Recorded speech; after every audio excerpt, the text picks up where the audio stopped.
One night at 9:12 p.m., a message popped up in the family group chat. No names, no explanation, just these words.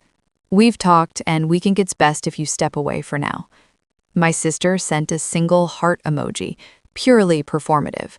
My reply was precise and surgical. "Understood. I'll respect that and step away from the family entirely. Take care." We were married under a wooden arch, promises whispered like mortgage paperwork. He learned my mother's name. I learned the pattern of his hands. We built a life on mutual accounting, trust assumed, rarely audited. Then the cracks began. Small ones at first. A missed anniversary, late calls explained away as work, cash withdrawn, invoices that didn't add up, phone screens flipped down the moment I walked into the room. I noticed. I cataloged every detail, but I didn't confront. Accusation is a luxury reserved for the unprepared. Then came the undeniable proof. Not a confession, but a ledger. Transfers, small, deliberate movements, names I didn't recognize, notes that read like secret contracts. He wasn't betraying me with another person. He was quietly converting our shared life into cash he could take and disappear with. The shock lasted only as long as one breath. After that, I moved like someone sharpening a scalpel. I stayed up nights reading trust law. The next morning, I called a lawyer. I opened new accounts he could never reach.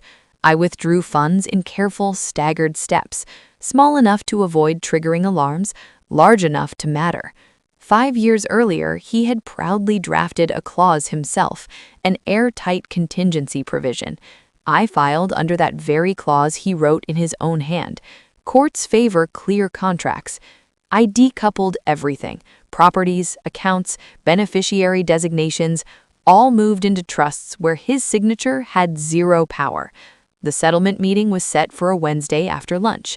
He arrived in the same suit he wore the day we signed our mortgage. His smile was practiced and confident. I placed a file on the table and slid it toward him.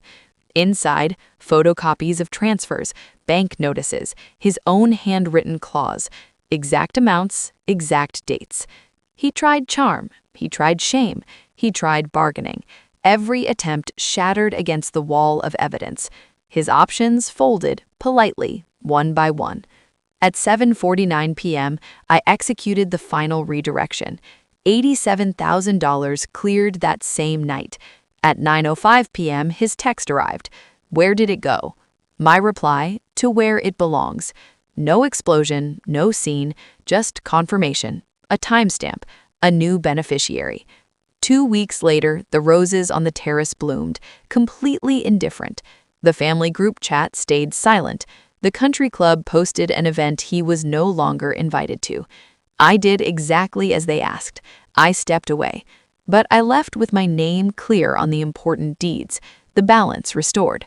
My mother called, her voice thin and fragile. "Why did you take it so far?" I answered simply and truthfully. I didn't take it far. I fixed what he'd already broken. She hung up. Silence became its own verdict. I don't sleep lighter now. I sleep differently. Alert, but not anxious. The ledger is filed under consequence. On long nights, I open it and read the entries like a quiet litany. Date, amount, destination. Each line brings a small, private satisfaction. People picture revenge as loud and chaotic. They forget its true form, quiet arithmetic, a withheld signature, a clause evoked at the perfect time, an account closed, all done legally, cleanly, without any spectacle. Justice rarely arrives like thunder. It arrives like paperwork, unyielding, patient, and utterly final.